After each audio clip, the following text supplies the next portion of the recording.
This is Carl's Mustang, and today I'm on the Crew 2, and we're gonna be doing a review on the Koenigsegg Gemera. That's finally came to the Crew 2.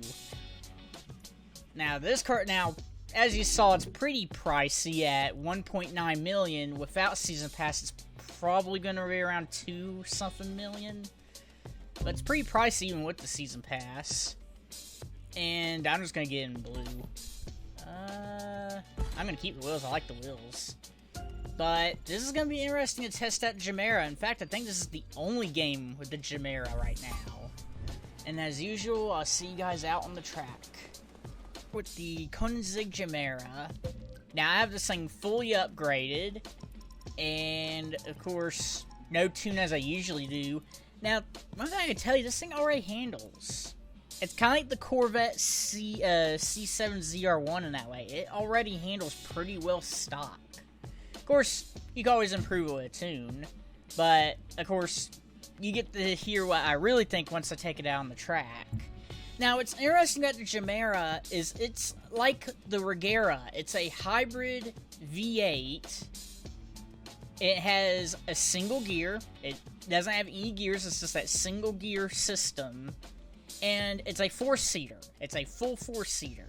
And that whole side area lifts up. Like, that whole door comes up where you get into the back without having to crawl into the back. Which is pretty cool. And the track we're going to be tested on today is the main Highlands. Because I just kind of think that would be the best track for it. As usual, I'll go quiet and see you guys out on the track.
into my thoughts of the Koenigsegg Gemera. It's good. It handles pretty well. Now, I will say it does kind of handle kind of odd compared to other hypercars, which, I mean, it is a four-door after. It is a four-seater after all. And I don't think it's OP. Like, the time you saw it make at 307 on this track, that is about the time of a average fully upgraded hypercar on this game. Like, it's not going to compete against the Jescos, the Bugattis, and all that. It's definitely not going to compete against those. But is it fun to drive, and is it worth getting? I kind of think so. I mean, it is fun to drive. And it definitely is an interesting car. I mean, if you're a fan of Koenigsegg, I mean, this is definitely interesting to drive. But as I mentioned before, it's nowhere near OP. Now, if you're doing like PvP against average hypercars, as I said before, yeah, it would be a good car. It would be a good car to take up against those cars. But if you're against like Jescos and all, I wouldn't recommend it.